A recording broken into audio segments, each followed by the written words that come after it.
22ാമത്തെ വയസ്സിൽ company secretary ആയാലാണ് എൻ്റെ മുമ്പിൽ ഇരിക്കുന്നത്. ലൈക്ക് നമുക്ക് എല്ലാവർക്കും കുറേ പോസിറ്റീവ്സും ഉണ്ട്, നെഗറ്റീവ് സൈഡും ഉണ്ട്. നിങ്ങൾ 90+ ആയിരിക്കാം, അല്ലെങ്കിൽ നിങ്ങൾ 99, അല്ലെങ്കിൽ ഫുൾ മാർക്ക്, അല്ലെങ്കിൽ ഫുൾ A+കാരായിരിക്കാം. ചിലപ്പോൾ നിങ്ങൾ 60+ ഉള്ളായിരിക്കും. പക്ഷേ ആ പെർസെൻറ്റേജ് ഒന്നും CS ഒരു ബാധകമല്ല. നമ്മുടെ അൾട്ടിമേറ്റ് എന്ന് പറഞ്ഞു കഴിഞ്ഞാൽ വിൽ പവർ, ഹാർഡ് വർക്ക് ചെയ്യാനുള്ളൊരു ആറ്റിറ്റ്യൂഡ്. അപ്പം ഞാൻ മനസ്സിലാക്കിയ ഒരു കാര്യം, എൻ്റെ കയ്യിലിരിപ്പ് കാരണം ഞാൻ തോറ്റു. അപ്പം ഞാൻ എന്ത് ചെയ്തു, എൻ്റെ ഫോണൊക്കെ ഞാൻ തല്ലിപ്പിടിച്ചു. നമ്മൾ തിരിച്ചറിയേണ്ട ഒരു കാര്യം എന്താണെന്ന് വെച്ച് കഴിഞ്ഞാൽ ആരുടെയാണ് മിസ്റ്റേക്ക് എന്നുള്ള കാര്യം അറിയണം.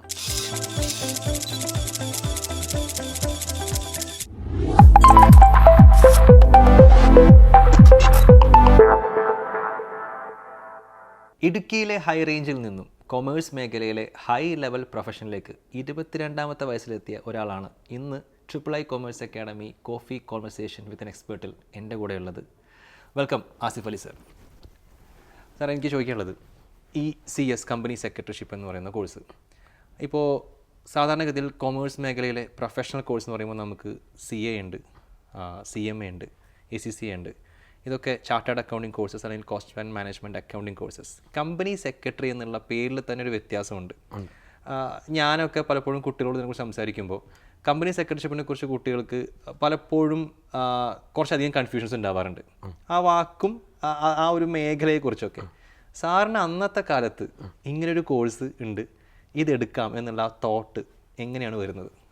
സോ ബേസിക്കലി ഞാൻ +1 +2 സയൻസാണ്. 10ാം ക്ലാസ് കഴിഞ്ഞിട്ട് +1 +2 സയൻസാണ് ഞാൻ പഠിച്ചത്. അപ്പോൾ സയൻസ് പഠിച്ചു കഴിഞ്ഞപ്പം എനിക്ക് അവസാനമാകുമ്പോൾ നമുക്കൊന്ന് തീരുമാനിക്കണമല്ലോ, ഇങ്ങോട്ട് പോകണം എന്നുള്ളതൊന്ന് തീരുമാനിക്കണമല്ലോ. അപ്പം ഞാൻ നോക്കിയപ്പം എനിക്ക് മെഡിക്കൽ എൻജിനീയറിംഗ് മേഖലയോട് അത്ര താല്പര്യം ഉണ്ടായിരുന്നില്ല. അപ്പം നല്ല സാലറി കിട്ടുകയും വേണം, നല്ല സാലറി ഉള്ള ഒരു കോഴ്സിലോട്ട് പോകണം. അപ്പം നല്ല സാലറി കിട്ടണമെങ്കിൽ ടഫായിട്ടുള്ളൊരു കോഴ്സ് പഠിച്ചിട്ടേ കാര്യമുള്ളൂ. സിമ്പിളായിട്ടുള്ളൊരു കോഴ്സ് പഠിച്ചു കഴിഞ്ഞാൽ നല്ല സാലറി കിട്ടുക എന്നുള്ളത് നമ്മൾ വെറുതെ ആലോചിക്കാവുന്നതേ ഉള്ളൂ, പ്രാക്ടിക്കലി നടക്കില്ല. അപ്പോൾ എൻ്റെ ഒരു ഫ്രണ്ട് ഉണ്ടായിരുന്നു, അദ്ദേഹം ഇങ്ങനെ കോഴ്സുകളെ പറ്റി നന്നായിട്ട് അന്വേഷിക്കുന്ന ഒരാളായിരുന്നു. അന്വേഷിച്ച് ഇദ്ദേഹം എൻ്റെ അടുത്ത് പറഞ്ഞു, നമുക്ക് CS പോകണം. അപ്പോൾ ഞാൻ നോക്കിയപ്പം CS കുറച്ച് ടഫാണ്, നല്ല ടഫാണ്, പക്ഷെ നല്ല സാലറി കിട്ടുന്ന ഒരു പോസ്റ്റാണ്. സോ അപ്പം ഞാൻ എന്ത് ചെയ്തു, കൂട്ടുകാരനോടുണ്ടല്ലോ, അപ്പോൾ CS പോകാമെന്നൊക്കെ തീരുമാനിച്ചു. കൂട്ടുകാരനോടുള്ളത് കൊണ്ട് ഞങ്ങൾക്ക് ഒരുമിച്ച്, ഞങ്ങൾ തൊട്ടടുത്ത് നിന്ന് പഠിച്ച സുഹൃത്താണ്, +1 +2 എൻ്റെ കൂടെ ഉണ്ടായിരുന്ന സുഹൃത്താണ്. അപ്പോൾ എന്തെങ്കിലും പോയേക്കാമെന്ന് വെച്ചു. അപ്പോൾ കുറച്ച് ദിവസം കഴിഞ്ഞപ്പോൾ ഞാൻ ഇദ്ദേഹത്തെ കാത്ത് വെയിറ്റ് ചെയ്തിരിക്കുകയാണ്. അപ്പോൾ ഡിസംബറിലോട്ട് എക്സാം എഴുതണമെങ്കിൽ ഫസ്റ്റ് ലെവൽ, അന്ന് ഫൗണ്ടേഷനായിരുന്നു, ഇപ്പോൾ CS CET ആക്കി. അപ്പോൾ ഡിസംബറിലോട്ട് ഞാൻ എക്സാം എഴുതണമെങ്കിൽ മാർച്ച് 31 ലാസ്റ്റ് ഡേറ്റ്. അപ്പോൾ ഇദ്ദേഹം വന്നിട്ട് പറഞ്ഞു, CS പാടാണ്, ഞാൻ പോകുന്നില്ല. ഓക്കെ, അപ്പം ഞാൻ നോക്കിയപ്പോഴത്തേക്കും ഞാൻ ആളെ വെയിറ്റ് ചെയ്തുകൊണ്ടിരുന്നതാണ്. ഞാൻ വേറൊരു കൂട്ടുകാരനെ CAക്ക് രജിസ്റ്റർ ചെയ്തൊരു കൂട്ടുകാരനെ കൂട്ടിക്കൊണ്ട് പോയി CS രജിസ്റ്റർ ചെയ്തു. അങ്ങനെയാണ് ഞാൻ ഈ കൊമേഴ്സ് ഫീൽഡിലോട്ട് വന്നത്. അപ്പം CS ടഫാണ്, ബട്ട് ഫോർ ഫിനാൻഷ്യൽ ബെനിഫിറ്റ്സ്, അപ്പം നല്ലൊരു സാലറി, നല്ലൊരു പോസ്റ്റിലോട്ട് എത്താൻ വേണ്ടിയാണ് കോഴ്സിലോട്ട് വന്നു. അപ്പോൾ ഫൗണ്ടേഷൻ പഠിച്ചു, ഇൻ്റർ ഫൈനലൊക്കെ പാസ്സായി. ഇപ്പം പ്രാക്ടീസിങ് കമ്പനി സെക്രട്ടറിയാണ്, പ്രാക്ടീസ് ചെയ്യുന്നുണ്ട്. അതിൻ്റെ കൂടെ തന്നെ ഫാക്കൽറ്റിയും കൂടെ ആയിട്ട് വർക്ക് ചെയ്യുന്നു. മനസ്സിലായി. എനിക്ക് പെട്ടെന്ന് ഓർമ്മ വന്നത്, സാധാരണ ഫ്രണ്ട്സ് എല്ലാ കുരുത്തക്കേടുകൾക്കും കൂടെ നിൽക്കുന്ന ഫ്രണ്ട്സ് ഉണ്ട്, ചില ഫ്രണ്ട്സ് കാണിച്ചു തരുന്ന വഴികളായിരിക്കാം നമ്മളെ പലയിടത്ത് എത്തിക്കുന്നുണ്ട്. അപ്പോൾ എന്തായാലും ഓക്കെ, ആ CS എന്നുള്ള ഐഡിയ എവിടെ നിന്ന് വന്നതെന്നുള്ളത് മനസ്സിലായി. സാർ ഇപ്പോൾ പറഞ്ഞ പോലെ സാർ ഒരു സയൻസ് സ്റ്റുഡൻ്റ് ആയിരുന്നു. അത് ഭയങ്കര നല്ല കാര്യം. എന്താണെന്നറിയോ, കുറേ പിള്ളേർക്ക്, സയൻസ് പഠിക്കുന്ന പിള്ളേർ ഒന്ന് മാറ്റി പിടിച്ചതുപോലെ കൊമേഴ്സ് മേഖലയിലേക്ക് വരാൻ താല്പര്യപ്പെടുന്നുണ്ട്. അവരുടെ എപ്പോഴും വലിയ സംശയം, സയൻസ് എടുത്ത സ്ഥിതിക്ക് ഇനി ഒരു ചുവടുമാറ്റം നല്ലതായിരിക്കുമോ, സയൻസിൻ്റെ കാര്യങ്ങൾ പഠിക്കുന്ന ഞങ്ങൾക്ക് ഇനി കൊമേഴ്സിലെ ടേംസ് കാര്യങ്ങളൊക്കെ ഈസി ആയിരിക്കുമോ, ഇത് എപ്പോഴും ഉള്ള ക്വസ്റ്റ്യനാണ്. സാറിനായിരിക്കും ഇതേപോലെ അത് പറഞ്ഞു കൊടുക്കാൻ പറ്റിയ ആളാണ്. അതുകൊണ്ട് സാർ അതിനെക്കുറിച്ചൊന്ന് പറയും. ഞാൻ +2 സയൻസ് കഴിഞ്ഞു. അപ്പോൾ അറിയാമല്ലോ, അക്കൗണ്ട്സിൻ്റെ ഒരു ബേസും ഇല്ല, ഒരു ബേസും, അതായത് കൊമേഴ്സുമായിട്ട് ബന്ധപ്പെട്ടിട്ട് ഒരു ബേസും ഇല്ലാതെയാണ് ഞാൻ ഫൗണ്ടേഷനും ഇൻ്ററും പഠിച്ചത്. ഞാൻ ട്രിവാൻഡ്രത്താണ്, ഫൈനൽ പഠിച്ചത് എറണാകുളത്താണ്. അപ്പോൾ ഞാൻ ഫൗണ്ടേഷന് ജോയിൻ ചെയ്യാൻ വേണ്ടി ഒരു ഇൻസ്റ്റിറ്റ്യൂട്ടിൽ പോയി, അവിടെ ജോയിൻ ചെയ്തു. അപ്പോൾ നമുക്കുള്ളൊരു പ്രശ്നം എന്ന് വെച്ച് കഴിഞ്ഞാൽ, സയൻസ് കുട്ടികളെ സംബന്ധിച്ച് അക്കൗണ്ട്സ് അറിയില്ല. ഇതാണ് നമ്മുടെ ഏറ്റവും വലിയൊരു പ്രശ്നം. മാത്സ് പഠിക്കാനോ, ഫിസിക്സ് പഠിക്കാനോ, ബയോളജി പഠിക്കാനോ, അല്ലെ കെമിസ്ട്രി ഒക്കെ പഠിക്കാനോ, അതെങ്ങനെ വേണേലും പഠിക്കും, പക്ഷെ അക്കൗണ്ട്സ് അറിയില്ല. അപ്പം ഈ ഒരു ഫീൽഡിലോട്ട് വന്നു. അക്കൗണ്ട്സ് പഠിച്ചെടുക്കുക എന്ന് പറയുന്നത് അതിൻ്റെ ഒരു കൺസെപ്റ്റ് ഉണ്ട്.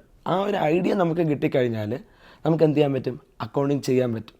ഇപ്പം എൻ്റെ ജൂനിയേഴ്സായിട്ട് പഠിച്ച കുട്ടികളാണേലും അവർ സയൻസ് ഫീൽഡിൽ നിന്ന് വന്നിട്ട് CA ഫൈനലും CA ഒക്കെ ആയവരുണ്ട്. അതായത് +2 സയൻസ് കഴിഞ്ഞിട്ട് ഡയറക്റ്റായിട്ട് നേരെ കൊമേഴ്സ് ഫീൽഡിലോട്ട് വന്നു. ഞാൻ പാസ്സായി, CS ആയി.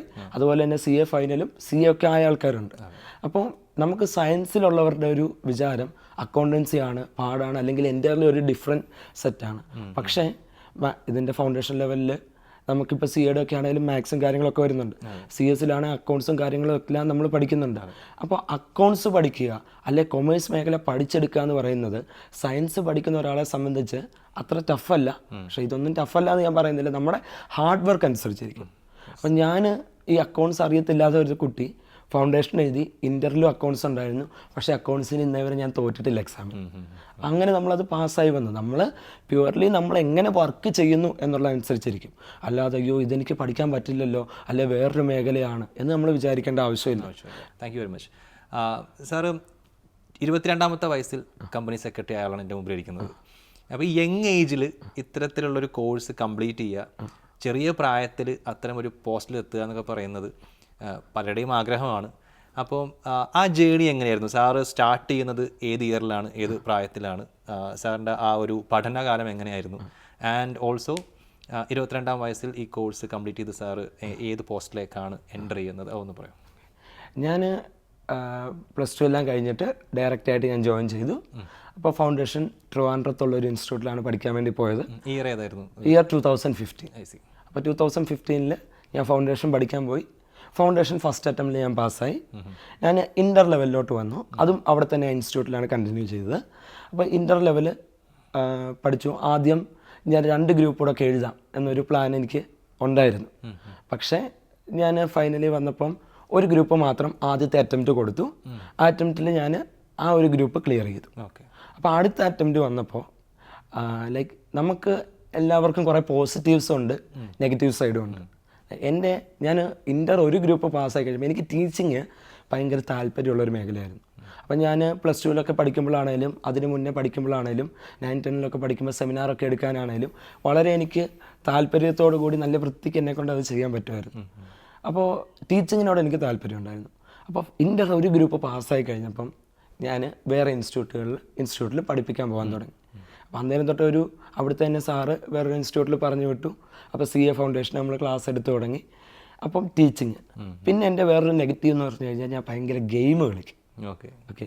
അപ്പം ഇപ്പം അല്ല, ഇപ്പം കുറവാണ്.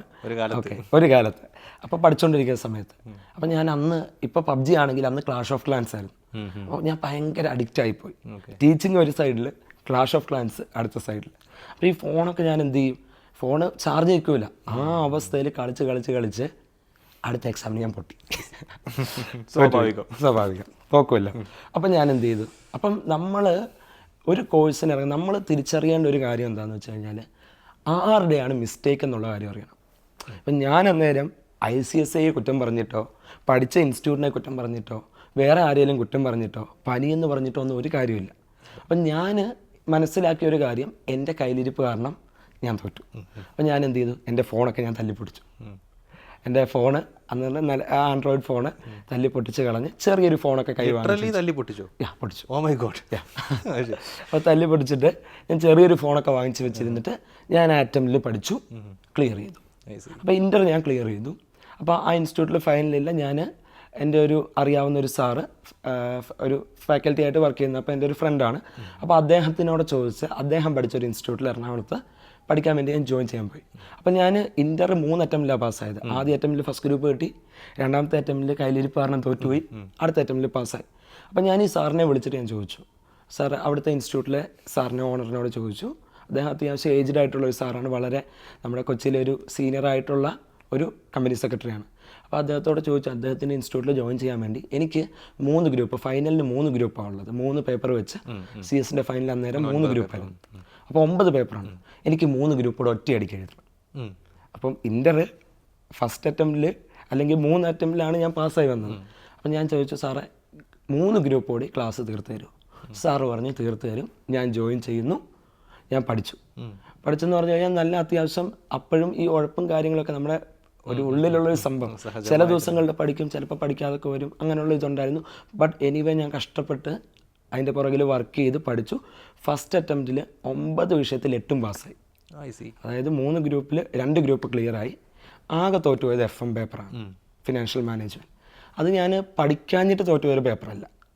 അതിൽ സംഭവിച്ചത് എന്താണെന്ന് വെച്ചാൽ ഞാൻ കഷ്ടപ്പെട്ട് പഠിക്കുക. അതായത് ഞാൻ നിൽക്കുന്ന സ്ഥലത്തു നിന്ന് വൈകുന്നേരം എൻ്റെ ടീച്ചറിൻ്റെ വീട്ടിൽ പോയിരുന്നിട്ട് പുള്ളിക്കാരിയുടെ അടുത്ത് ഇരുന്നിട്ടാണ് ഞാൻ പഠിച്ചത്. അപ്പം അങ്ങോട്ടും പോകും തിരിച്ചും വരണം, അത്രയും നമ്മൾ എഫേർട്ട് ഇട്ട് പഠിച്ചു.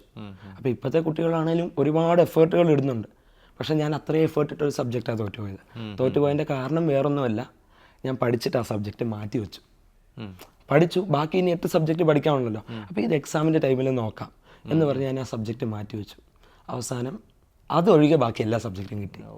അപ്പോൾ നമ്മളൊരു കണ്ടിന്യൂറ്റി എപ്പോഴും ഈ ഒരു സാധനമായിട്ട് ടച്ച് ഉണ്ടെങ്കിലേ നമുക്ക് എന്ത് ചെയ്യാൻ പറ്റുള്ളൂ, നമുക്ക് ഓർത്തെടുക്കാൻ പറ്റുള്ളൂ. എക്സാമിൻ്റെ സമയത്ത് പ്രോപ്പറായിട്ട് റിവിഷൻ ചെയ്യാൻ പറ്റിയില്ല, അപ്പോൾ അതുകൊണ്ട് കിട്ടിയില്ല. ഞാൻ ആ ഒരു അറ്റംപ്റ്റിൽ 2 ഗ്രൂപ്പ് പാസ്സായി. അടുത്ത അറ്റംപ്റ്റിൽ ഈ തോറ്റ വിഷയത്തിന് എക്സംഷനോട് കൂടി ഞാൻ എന്ത് ചെയ്തു, ആ ഗ്രൂപ്പ് ക്ലിയർ ചെയ്തു. ഫൈനലിൽ ക്ലിയർ ആയി. 2019 ജൂൺ അറ്റംപ്റ്റിൽ ഫൈനലിൽ ക്ലിയർ ആയി. 2015 ജോയിൻ ചെയ്യുന്നു, 2019 ക്ലിയർ ചെയ്യുന്നു. എന്നിട്ട് ഞാൻ അന്നേരം നമുക്ക് 1 ഇയർ ട്രെയിനിങ് ചെയ്യാമായിരുന്നു. അപ്പോൾ ഞാൻ ബാംഗ്ലൂരിൽ ആർട്ടിക്കിൾഷിപ്പിന് പോയി.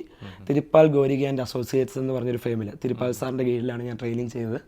അദ്ദേഹം വളരെ ഹമ്പിളായിട്ടുള്ള ഒരു വലിയ ബാംഗ്ലൂരിൽ അറിയപ്പെടുന്ന ഒരു കമ്പനി സെക്രട്ടറിയാണ്. അപ്പോൾ അദ്ദേഹത്തിൻ്റെ അടുത്ത് ട്രെയിനിങ് ചെയ്തു. ട്രെയിനിങ് കംപ്ലീറ്റ് ചെയ്ത് കഴിഞ്ഞിട്ട് എൻ്റെ ഒരു ആഗ്രഹം പ്രാക്ടീസിങ് ആയിരുന്നു. അപ്പോൾ ഞാൻ സാർ എന്നോട് എംപ്ലോയ്മെൻറ്റിൽ പോകാൻ വേണ്ടി ഇങ്ങനെ പറഞ്ഞു. അപ്പോൾ ഞാൻ സാറിൻ്റെ അടുത്ത് പറഞ്ഞു, സാറേ എനിക്ക് പ്രാക്ടീസിങ് ആണ് താല്പര്യം. അത് പറഞ്ഞു കഴിഞ്ഞാൽ പിന്നെ പുള്ളി ഒരിക്കലും എന്നെ എംപ്ലോയ്മെൻറ്റിന് ഫോഴ്സ് ചെയ്തിട്ടില്ല. എൻ്റെ ഇനീഷ്യൽ സ്റ്റേജിൽ ഞാൻ ട്രെയിനിങ് എല്ലാം കഴിഞ്ഞ് മെമ്പർഷിപ്പ് കിട്ടി, നേരെ പ്രാക്ടീസിങ് സർട്ടിഫിക്കറ്റ് എടുത്തു. അദ്ദേഹം എന്നെ ഒരുപാട് സപ്പോർട്ട് ചെയ്തു പ്രാക്ടീസിങ്ങിൽ. അവിടെ തൊട്ട് ഞാൻ പാസ്സായി. മെമ്പർഷിപ്പ് കിട്ടിയ ഒരു കുറച്ച് സമയത്തിനുള്ളിൽ തന്നെ ആദ്യം തന്നെ പ്രാക്ടീസിങ് സർട്ടിഫിക്കറ്റ് എടുത്തു. അവിടെ തൊട്ട് പ്രാക്ടീസിങ് കമ്പനി സെക്രട്ടറിയാണ്, വർക്ക് ചെയ്യുന്നുണ്ട്. അതിനോടൊപ്പം തന്നെ ടീച്ചിങ്ങും ഇപ്പോൾ തുറന്നു പോകുന്നുണ്ട്. Okay, thank you sir. ഈ കമ്പനി സെക്രട്ടറി ഇപ്പോൾ സാറ് പറഞ്ഞല്ലോ, ഒരു ഫ്രണ്ട് പറഞ്ഞതിൽ നിന്നാണ് ആ ഐഡിയ വരുന്നതെന്നുള്ളത്. നമ്മുടെയൊക്കെ പാരൻസിനും നമ്മുടെ കരിയറിനെ കുറിച്ചും ഫ്യൂച്ചറിനെ കുറിച്ചും സ്വാഭാവികമായിട്ടുള്ള കൺസേൺസ് ഉണ്ടാവും. അപ്പോൾ ഈ ഒരു പ്രൊഫഷനെ കുറിച്ച്, ഈ ഒരു കരിയർ ഓപ്ഷനെ കുറിച്ച് പാരൻസിനോട് അന്നത്തെ കാലത്ത് പറയുമ്പോൾ അവരെങ്ങനെയാണ് അത് എടുത്തത്? എങ്ങനെയായിരുന്നു അവരുടെ ഭാഗത്ത് നിന്നുണ്ടായിട്ടുള്ള ഒരു പ്രതികരണം? ലൈക്ക് ഈ ഒരു കേസിൽ ഇപ്പം ഞാൻ എൻ്റെ വീട്ടുകാർക്ക് ഇങ്ങനെ ഒരു കോഴ്സിനെ പറ്റി അത്ര അറിയില്ലായിരുന്നു. എൻ്റെ ഫാദർ ASI ആണ്, ഇപ്പോൾ അറ്റ് പ്രസൻറ്റ് വർക്കിംഗ് ആണ്. അപ്പോൾ മദർ അമ്മച്ചി ഹൗസ് വൈഫാണ്. അപ്പം ഞാൻ വീട്ടിലിങ്ങനെ കാര്യം പറഞ്ഞു, എനിക്ക് ഇന്ന കോഴ്സിന് പോകണം. അപ്പോൾ ഫാദർ പറഞ്ഞത്, വീട്ടിൽ ഫാദർ ASI ആണെങ്കിലും വീട്ടിൽ രാവിലെ കൃഷിയും കാര്യങ്ങളൊക്കെ പറമ്പുണ്ട്, അപ്പോൾ പോയി അങ്ങനെ വളർത്തി ആ ഒരു രീതിയിലാണ് നമ്മളെ കഷ്ടപ്പെട്ട് തന്നെയാണ് പഠിപ്പിച്ച് ഈ ഒരു ലെവലിൽ എത്തിച്ചത്. അപ്പോൾ ഞാൻ ഫാദറിനോട് പറഞ്ഞു എനിക്കിങ്ങനെ ഒരു കോഴ്സ് താല്പര്യമുണ്ട്. എൻ്റെ ഫാദർ പറഞ്ഞൊരു കാര്യം, കാരണം ഞാൻ ഇന്ന് പല സ്ഥലത്തും ഞാൻ പറയുന്നുണ്ട്, നീ ഇഷ്ടമുള്ള കോഴ്സ് എടുത്തോ, ഞാൻ പൈസ മുടക്കിക്കോളാം. പൈസ മുടക്കാം എന്ന് പറയുന്നത് ഒരുപാട് ഫിനാൻഷ്യലി സ്റ്റേബിളായിട്ട് അഡ്മിഷൻ കിട്ടാൻ വേണ്ടി ലക്ഷങ്ങൾ മുടക്കാവുന്നതല്ല, കഷ്ടപ്പെട്ട് തന്നെ ഉണ്ടാക്കണം. അപ്പം പൈസ മുടക്കിക്കോളാം, പക്ഷേ ഒറ്റ കണ്ടീഷൻ, പാസ്സായാൽ മതി. അപ്പോൾ അത്രയും സപ്പോർട്ടായിരുന്നു. അപ്പോൾ ഇപ്പോൾ റിലേറ്റീവ്സിൽ ഇപ്പോൾ ചില ഒരാളോടൊക്കെ പറഞ്ഞപ്പം നമുക്ക് ലൈക്ക് വിടണ്ട എന്നുള്ള രീതിയിൽ അമ്മയോടൊക്കെ ആ ഒരു നെഗറ്റീവ് രീതി വന്നു. ബട്ട് എനിക്ക് വീട്ടിൽ നിന്ന് ഫാദറിൻ്റെ കേസിൽ നിന്നാണേലും അമ്മയുടെ സൈഡിൽ നിന്നാണേലും വളരെയധികം സപ്പോർട്ടാണ് കിട്ടിയത്. അപ്പം ഞാൻ എക്സാമിന് ഞാൻ പാസ്സായിട്ടുണ്ടെങ്കിൽ ഞാനതിന് ഒരു സൈഡിൽ എൻ്റെ ഫാദർ ഒരു പില്ലറാണ്, ഒരു സൈഡിൽ എൻ്റെ മദർ. കാരണം ഞാൻ എക്സാമിന് കയറി ഇരിക്കുന്ന സമയത്ത് എനിക്ക് വേണ്ടി അവിടെ ഇരുന്ന് പ്രാർത്ഥിച്ചുകൊണ്ടിരിക്കും. അപ്പം നമ്മുടെ ഒരു ബിലീഫ് അനുസരിച്ച് നമുക്കൊരു കാര്യം എന്ന് വെച്ച് കഴിഞ്ഞാൽ അമ്മയുടെ പ്രാർത്ഥന അത് ദൈവം സ്വീകരിക്കുമെന്ന്. അപ്പോൾ എനിക്ക് വേണ്ടി ഞാൻ എക്സാം എഴുതുന്ന സമയത്ത് എനിക്കറിയില്ല, പക്ഷേ എത്ര പേരുടെ വീട്ടിൽ അങ്ങനെ ചെയ്യുമെന്ന് എനിക്കറിയില്ല, ചെയ്യുന്നവരുണ്ടായിരിക്കും, എല്ലായിരിക്കാം. പക്ഷേ എൻ്റെ അമ്മ ഞാൻ എക്സാം എഴുതുമ്പോൾ ആ സമയം പ്രാർത്ഥനയിലായിരിക്കും എനിക്ക് വേണ്ടി. അപ്പോൾ ഇവർ രണ്ടുപേരുടെ ഒരു സപ്പോർട്ടെന്ന് വെച്ച് കഴിഞ്ഞാൽ വളരെ വലിയ സപ്പോർട്ടായിരുന്നു. അപ്പം അതൊരിക്കലും എനിക്ക് മറക്കാൻ പറ്റത്തില്ല. അപ്പോൾ നമ്മുടെ ലൈഫിലെ 2 പില്ലേഴ്സാണ് my father and my mother. Sir ആ 9 പേപ്പർ ഒരുമിച്ച് എഴുതിയ സമയത്ത് അതിൽ 8 ഔട്ട് ഓഫ് 9 സാർ ക്ലിയർ ചെയ്തു എന്ന് പറഞ്ഞു. അതിൻ്റെ ഒരു റിസൾട്ട് വരുന്ന സമയം ആൻഡ് ഇത് കംപ്ലീറ്റ് ചെയ്യുമല്ലോ, അതെല്ലാം കഴിഞ്ഞ് CS എന്ന് പറയുന്ന ആ ഒരു ഹേർഡിൽ നമ്മൾ കംപ്ലീറ്റ് ചെയ്ത് കഴിയുന്നൊരു മൊമെൻറ്റ്, അപ്പോൾ സാറിൻ്റെ ഒരു ഫീൽ എന്തായിരുന്നു? ഇത് വീട്ടിൽ പറയുന്നൊരു സമയം, ഓക്കെ ഞാൻ കഴിഞ്ഞു, പരിപാടി കഴിഞ്ഞ് നമ്മൾ CS ആയിരിക്കുകയാണ്, അതിൻ്റെ ഒരു മൊമെൻറ്റ് എങ്ങനെയായിരുന്നു ഷെയർ ചെയ്യും? ലൈക്ക് എനിക്ക് ചില കേസിൽ ഭയങ്കര ടെൻഷനുള്ള ഒരാളാണ്. അപ്പം ഞാൻ ആ സമയത്ത് ഫൈനൽ ലൈക്ക് ഞാൻ ഒരു കേസ് എന്ന് വെച്ച് കഴിഞ്ഞാൽ ഞാൻ ഒരുപാട് സന്തോഷിക്കാറില്ല. അതായത് എനിക്കൊരു കുറച്ച് നേരത്തേക്ക് മാത്രമേ ഒരു സന്തോഷം മനസ്സിലുണ്ടാവുള്ളൂ. അത് കഴിയുമ്പോൾ ഞാൻ പിന്നെ ബാക്ക് ടു നോർമലാണ്. അപ്പോൾ എനിക്ക് സങ്കടം വരുന്ന കേസാണേലും ഒരു കുറച്ച് നേരം ആ ഒരു ഇത് റിക്കവർ ചെയ്യാൻ എടുക്കും.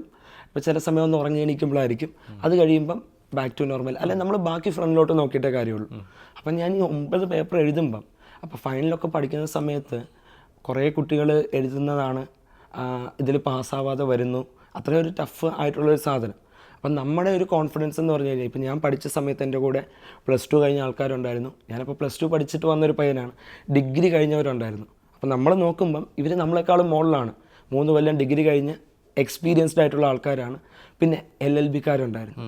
അപ്പം അവർ വീണ്ടും അതിനേക്കാളും മുകളിലാണ്. പക്ഷേ എൻ്റെ ഒരു കോൺഫിഡൻസ് എനിക്ക് പാസ്സാവണം.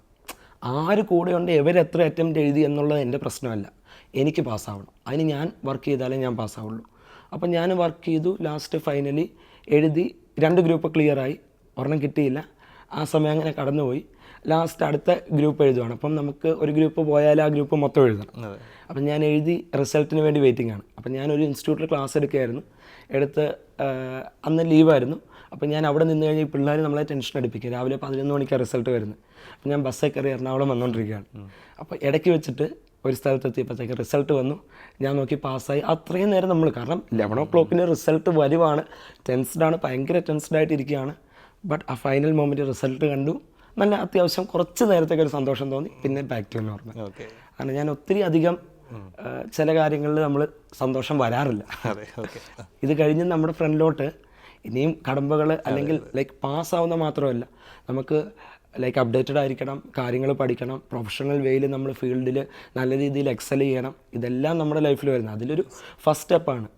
Okay, end of the beginning എന്നാണ് നമ്മൾ പറയുന്നത്. യെസ്. കമ്പനി സെക്രട്ടറി എന്ന് പറയുന്ന പ്രൊഫഷനിലേക്ക് എത്തിക്കഴിഞ്ഞാൽ ഒരാളെ കാത്തിരിക്കുന്ന ജോബ് ഓപ്പർച്യൂണിറ്റീസ്, അല്ലെങ്കിൽ അയാളുടെ ആ കരിയറിൻ്റെ ഒരു വലുപ്പം എന്താണ്, എങ്ങനെയാണ് സാർ അതിന് ബ്രീഫായിട്ട് പറയാം? ഓക്കെ, നമുക്ക് 2 ഓപ്ഷനാണ് മെയിനായിട്ടുള്ളത്. ഒന്ന് പ്രാക്ടീസിങ് ചെയ്യുക, അതായത് നമ്മുടെ സൈനിങ് പവർ അവിടെ നമുക്കുണ്ട്. രണ്ടാമത്തെ കേസ് എംപ്ലോയ്മെൻ്റ് ആണ്. അതായത് നമ്മൾ ഒരു കമ്പനിയിൽ, കാരണം as of now 10 crore or more paid up capital ഉള്ള ഒരു കമ്പനിക്ക് ഇന്ത്യയിൽ കമ്പനി സെക്രട്ടറി നിർബന്ധമാണ്. അപ്പം കമ്പനി സെക്രട്ടറിമാർക്ക് ഡിമാൻഡുണ്ട്. അപ്പം നമുക്കിപ്പോൾ അപ്പം ചില ആൾക്കാർ വിചാരിക്കും അപ്പോൾ ഒരു കമ്പനി സെക്രട്ടറി പോലെ.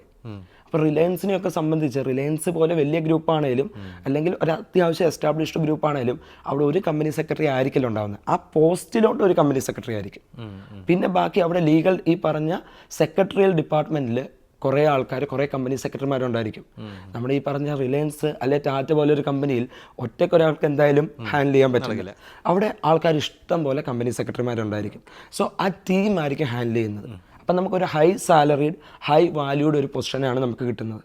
അപ്പം നമ്മളൊരു കമ്പനി സെക്രട്ടറി ആയിരിക്കുമ്പോൾ, ഇപ്പോൾ കമ്പനീസ് ആക്ട് പറയുന്നത് KMP, കീ മാനേജറിയൽ പേഴ്സണെ വെക്കണം. സോ അതിൻ്റെ അകത്ത് എടുത്ത് ഒരു ജോബിനെ ക്ലിയർ കട്ടായിട്ട് ഡിഫൈൻ ചെയ്ത് പറഞ്ഞിട്ടുണ്ടെങ്കിൽ അത് CS ആണ്. ബാക്കി MD വരും, CFO വരും. ഓക്കെ, അങ്ങനെയൊക്കെ വരുന്ന കേസുകളാണെങ്കിലും വേറെ വോൾ ടൈം ഡയറക്ടർ വരും. ബട്ട് കമ്പനി സെക്രട്ടറി, ഈ കമ്പനി സെക്രട്ടറി ആകണമെങ്കിൽ അവൻ CS പാസ്സാവണം. അപ്പോൾ ഹൈ ലെവൽ നമുക്ക് ഒരു ജോലി സാധ്യത എംപ്ലോയ്മെൻറ്റ് സൈറ്റിലുണ്ട്. സാലറി, ലക്ഷങ്ങൾ സാലറി വാങ്ങിച്ചുകൊണ്ട് ആ കമ്പനിയുടെ അല്ലെ ഗ്രൂപ്പ് കമ്പനീസിൻ്റെ കാര്യം നോക്കിയിരിക്കാം. ഇനിയും കുറച്ചുകൂടി ഫ്രീഡം താല്പര്യപ്പെടുന്ന ആൾക്കാർ, ഇപ്പോൾ എന്നെയൊക്കെ സംബന്ധിച്ച് ഞാൻ പ്രാക്ടീസിങ് കമ്പനി സെക്രട്ടറി ആണ്, അതിൻ്റെ കൂടെ തന്നെ ഫാക്കൽറ്റിയാണ്. അപ്പം ഞാൻ ആഗ്രഹിക്കുന്ന ഒരു സാധനം എൻ്റെ ഫ്രീഡമാണ്. അതായത് എനിക്ക് ഒരാളുടെ കീഴിൽ വർക്ക് ചെയ്യാൻ ഇച്ചിരി മടിയുണ്ട്, ഇച്ചിരി നല്ല മടിയുണ്ട്. ഓക്കെ, അപ്പം ഞാൻ നോക്കുന്നത് ഇവിടെ ഞാനാണ് ബോസ്, എൻ്റെ ബോസ് ഞാൻ തന്നെയാണ്. അപ്പം ഞാനൊരു ഡോക്യുമെൻ്റ് സൈൻ, ഇപ്പം നമുക്ക് കമ്പനി രജിസ്ട്രേഷൻ, അതുപോലെ തന്നെ സെക്രട്ടറിയൽ ഓഡിറ്റ് ഉണ്ട് വലിയ വലിയ കമ്പനികൾക്ക്, അതുപോലെ തന്നെ പല ലീഗൽ കംപ്ലയൻസസും കമ്പനികൾക്ക്, അതായത് പ്രൈവറ്റ് കമ്പനി, പബ്ലിക് കമ്പനികൾക്കൊക്കെ ഔട്ട് സൈഡിൽ നിന്നും ചെയ്തു കൊടുക്കുന്നത് നമ്മളാണ്. ഓക്കെ, കമ്പനി സെക്രട്ടറി ഉള്ള കമ്പനിക്കും കമ്പനി സെക്രട്ടറി ഇല്ലാത്ത കമ്പനികൾക്കും, ചെറിയ കമ്പനികൾക്കടക്കം നമ്മുടെ ഒരു സഹായം പല കേസുകളിലും ആവശ്യമായിട്ട് വരും. അതിൻ്റെ കൂടെ തന്നെ ഇനി നമ്മളെപ്പോലെ എന്ത് ചെയ്യാം, ടീച്ചിങ് ഫാക്കൽറ്റി ആയിട്ട് ടീച്ചിങ് താല്പര്യമുണ്ടെങ്കിൽ ആ ഒരു പ്രൊഫഷനും കൂടി നോക്കാവുന്നതാണ്. അപ്പം നമുക്ക് സാധ്യത കുറവൊന്നുമില്ല, നല്ല സാധ്യതകളുണ്ട്. പക്ഷേ അത് നമ്മൾ എക്സ്പ്ലോർ ചെയ്യുന്ന പോലെ ഇരിക്കും. ഇപ്പം ഞാൻ വർക്ക് ചെയ്യുമ്പം ഞാൻ GSTയുടെ വർക്ക് ചെയ്യുന്നുണ്ട്, ഇൻകം ടാക്സിൻ്റെ വർക്കുകൾ ചെയ്യുന്നുണ്ട്. അപ്പോൾ നമ്മൾ ആ ലീഗൽ സൈഡ് മാത്രം നോക്കാതെ ബാക്കി മേഖലയും കൂടെ, അത് നമ്മുടെ ഓരോരുത്തരുടെയും പെർസ്പെക്റ്റീവാണ്, അവരുടെ താല്പര്യം പോലെ ഇരിക്കും. അപ്പം നമ്മൾ കൂടുതൽ എക്സ്പ്ലോർ ചെയ്യാൻ താല്പര്യം ഉണ്ടെങ്കിൽ നമുക്ക് കൂടുതൽ ഓപ്പർച്യൂണിറ്റീസ് വരും. താല്പര്യമില്ലെങ്കിൽ നമുക്കിങ്ങനെ പോകാം. ഇങ്ങനെ പോകും. അത് ഏത് പ്രൊഫഷൻ ആണെങ്കിലും, ഇൻബോൺ ടാലൻ്റ് ഉണ്ടായാലും, ക്രിക്കറ്റ് കളിയാണെങ്കിലും ഫുട്ബോൾ ആണെങ്കിലും, നീ ഹാർഡ് വർക്കും നിനക്ക് എക്സ്പ്ലോർ ചെയ്യാനും അത് താല്പര്യം ഉണ്ടെങ്കിലല്ലേ വളർത്തിയെടുക്കാൻ പറ്റുള്ളൂ. ഡെഫിനറ്റ്ലി അതുപോലെ തന്നെയാണ് പ്രൊഫഷണൽ കോഴ്സ്. ഓക്കെ സാർ, ഈ CS എന്ന കോഴ്സിലേക്ക് വരുന്ന ഒരു സ്റ്റുഡൻറ്റ് എന്ത് അപ്രോച്ചാണ് അതിലേക്ക് എടുക്കേണ്ടത്, അവർ ശ്രദ്ധിക്കേണ്ട കാര്യങ്ങൾ എന്തൊക്കെയാണെന്നുള്ള കാര്യം കൂടി പറഞ്ഞു കഴിഞ്ഞാൽ നമുക്കിതിൻ്റെ ഒരു കംപ്ലീഷൻ അപ്പോൾ ആവുന്നതാണ്. ഓക്കെ, CS വരുന്ന സ്റ്റുഡൻസ് ഇവർ നോക്കുമ്പം ചില ആൾക്കാർ ലൈക്ക് ഇതിനെപ്പറ്റി പൂർണ്ണമായിട്ടും അറിഞ്ഞിട്ട് വരുന്നവരാണ്. ഇപ്പോൾ ചില ആൾക്കാർ എന്നെ പോലെ, ഞാനൊന്നും പൂർണ്ണമായിട്ട് അറിഞ്ഞിട്ട് വന്ന ആളല്ല, ബട്ട് ഞാൻ ആ കടലിലോട്ടെടുത്ത് ചാടി നീന്തി അപ്പുറം കയറി. ഓക്കെ, ബട്ട് നിങ്ങൾ എങ്ങനെയും വന്നോട്ടെ, നിങ്ങളുടെ പാസ്റ്റ് നിങ്ങൾ 90+ ആയിരിക്കാം, അല്ലെങ്കിൽ നിങ്ങൾ 99 അല്ലെങ്കിൽ ഫുൾ മാർക്ക് അല്ലെങ്കിൽ ഫുൾ A+കാരായിരിക്കാം, ചിലപ്പോൾ നിങ്ങൾ 60+ ഉള്ളായിരിക്കും. പക്ഷേ ആ പെർസെൻറ്റേജ് ഒന്നും CS ബാധകമല്ല. CS ചിലപ്പോൾ നമ്മളെക്കാളും, ചിലപ്പോൾ കൂടെ പഠിക്കുന്നവർ നമ്മളെക്കാളും ഉയർന്ന കരിയർ കഴിഞ്ഞിട്ട് അല്ലെങ്കിൽ ഉയർന്ന ഒരു പ്രൊഫഷൻ അല്ലെങ്കിൽ ഒരു ഡിഗ്രി കഴിഞ്ഞിട്ട് വന്നവരുണ്ടായിരിക്കാം. ഇതൊന്നും നമ്മളെ ബാധിക്കുന്നതല്ല. നമ്മുടെ അൾട്ടിമേറ്റ് എന്ന് പറഞ്ഞു കഴിഞ്ഞാൽ വിൽ പവർ, ഹാർഡ് വർക്ക് ചെയ്യാനുള്ളൊരു ആറ്റിറ്റ്യൂഡ്. കാരണം എന്തായാലും ഹാർഡ് വർക്ക് ചെയ്തേ പറ്റുള്ളൂ. കാരണം നിന്നെ ഇത്രയും വലിയൊരു ശമ്പളം കൊടുത്ത് അല്ലെങ്കിൽ ഇത്രയും ഒരു സൈനിങ് പവർ, ഇന്ത്യയിൽ ഒരു കമ്പനി തുടങ്ങണമെങ്കിൽ സൈനിങ് പവർ ഉള്ള ആൾക്കാരിൽ ചുരുക്കം ചില ആൾക്കാരിൽ നമ്മൾ ഒരു പ്രൊഫഷനിൽ നിന്നെ ആക്കുമ്പോൾ ഇൻസ്റ്റിറ്റ്യൂട്ട് ആ ഒരു വാല്യൂ നിന്നിൽ നിന്ന് പ്രതീക്ഷിക്കുന്നുണ്ട്.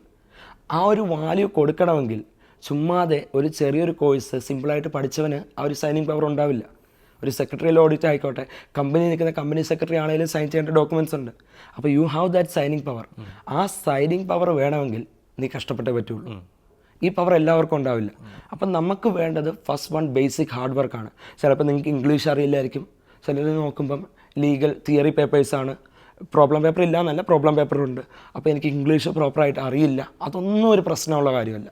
അതൊന്നും ഒരു പ്രശ്നമില്ല. പല ആൾക്കാരുണ്ട് ഇംഗ്ലീഷ് അറിയത്തില്ലാത്ത അല്ലെങ്കിൽ പ്രോപ്പറായിട്ട് അറിയത്തില്ലായിട്ടും അവരുടെ ഹാർഡ് വർക്ക് കൊണ്ട് പഠിക്കുന്ന ആൾക്കാരുണ്ട്, പഠിച്ച ലെവലിലോട്ട് എത്തുന്നത്. അപ്പം ഒന്നാമത്തെ കേസ് ഹാർഡ് വർക്കാണ്. രണ്ടാമത്തെ കേസ് പഠിച്ചു മാറ്റി വെക്കുക. ഈ ഒരു സംഭവം നമ്മുടെ ലൈഫിൽ ഉണ്ടായാൽ, എനിക്കും അങ്ങനെ സംഭവിച്ചിട്ടുണ്ട്. അപ്പം നമ്മൾ ആ ഒരു മിസ്റ്റേക്ക് വരാതിരിക്കാനാണ് കുട്ടികളോട് പറയുന്നത്. നമ്മൾ പഠിച്ച സാധനം കണ്ടിന്യൂസ് ആയിട്ട് നമ്മളൊരു ടച്ച് ഉണ്ട്. കാരണം വോളിയം അത്യാവശ്യമുണ്ട്. ഈ വോളിയം പഠിച്ച് പാസ്സാവുന്നതിനെ CS ആവുള്ളൂ. അപ്പം ഈ വോളിയം പഠിക്കുമ്പം നമ്മൾ കുറേ പഠിച്ചു, പിന്നെ തുറന്ന് നോക്കുമ്പോൾ ചിലപ്പം നമുക്ക് അതുമായിട്ടൊരു ടച്ച് വിട്ടുപോയിട്ടുണ്ടാകും. അതുണ്ടാവാൻ പാടില്ല. ഈ ടച്ച് വിട്ടുപോകാതെ എന്നും നീ പഠിക്കാൻ പറ്റിയില്ലെങ്കിൽ ഒരു 10 മിനിറ്റ് അതൊന്ന് വായിച്ചു നോക്ക്. ഇനി അതിനും മടിയാണെങ്കിൽ ആ ബുക്ക് തുറന്ന് ചുമ്മാ അത് നോക്കിയിരിക്കും. അപ്പോൾ ഒരു ടച്ച് ഉണ്ടാകും. അപ്പം നമ്മൾ കഷ്ടപ്പെട്ട് ഒരു ടച്ച് ഉണ്ടാക്കി വെച്ചാൽ നമുക്ക് അത്യാവശ്യം പഠിച്ച് റിവൈസ് ചെയ്ത് പോയാൽ ഫൈനൽ എക്സാമിന് നന്നായിട്ട് പ്രിപ്പയർ ചെയ്യാൻ പറ്റും. പിന്നെ നമ്മുടെ ഹാർഡ് വർക്കും ഡെഡിക്കേഷനും ഡിറ്റർമിനേഷനും ഉണ്ടെങ്കിൽ ബാക്കി നമുക്ക് നല്ലപോലെ എക്സാമിന് നമ്മൾ അപ്പിയർ ചെയ്യുക, ബാക്കി പാസ്സാകാൻ പറ്റും. ഡെഫിനറ്റ്ലി ഈ വീഡിയോ എനിക്ക് തോന്നുന്നു CS എടുക്കാമെന്ന് തീരുമാനിച്ച ആളുകൾ ഉണ്ടാവാം. അവർക്ക് ഡെഫിനറ്റ്ലി മോട്ടിവേഷനിലായിരിക്കും. രണ്ടാമത് ചില കുട്ടികൾക്ക് സംശയം ഉണ്ടാവും. അപ്പോൾ ഓക്കെ, കൊമേഴ്സ് മേഖലയിലെ കോഴ്സ് മതി, പക്ഷേ CMA, CS, അപ്പോൾ ഇങ്ങനെയുള്ള പല കോഴ്സസ്. അപ്പം എനിക്ക് തോന്നുന്നു ഈ വീഡിയോയിലൂടെ നമ്മൾ പറഞ്ഞ കാര്യങ്ങൾ വെച്ച് ഒരു കുട്ടി കാണുകയാണെങ്കിൽ ഒരുപാട് കാര്യങ്ങൾ ക്ലാരിറ്റി കിട്ടിയിട്ടുണ്ടാവും. എനിക്ക് പോലും പഠിത്തം ചില കാര്യങ്ങളൊക്കെ നമ്മളൊന്ന് പകുതി വെച്ച് പോന്നിട്ടുണ്ട്. ഞാനൊക്കെ പോയിട്ടൊന്ന് പഠിച്ചാൽ കൊള്ളാമെന്നുള്ള ഒരു സ്പിരിറ്റ് കിട്ടിയിട്ടുണ്ട്. എത്ര നേരം അത് നിൽക്കും എന്നുള്ളത് എന്നെ മാത്രം ഡിപ്പെൻഡ് ചെയ്യുന്ന കാര്യമാണ്. Anyway, thank you very much sir. That was a fantastic session with you. അപ്പോൾ so friends, that was coffee conversation with CS Asif Ali. അപ്പോൾ നമുക്ക് മറ്റൊരു കോഫി കോൺവെർസേഷനുമായിട്ട് വീണ്ടും കാണാം. Thank you for watching. By.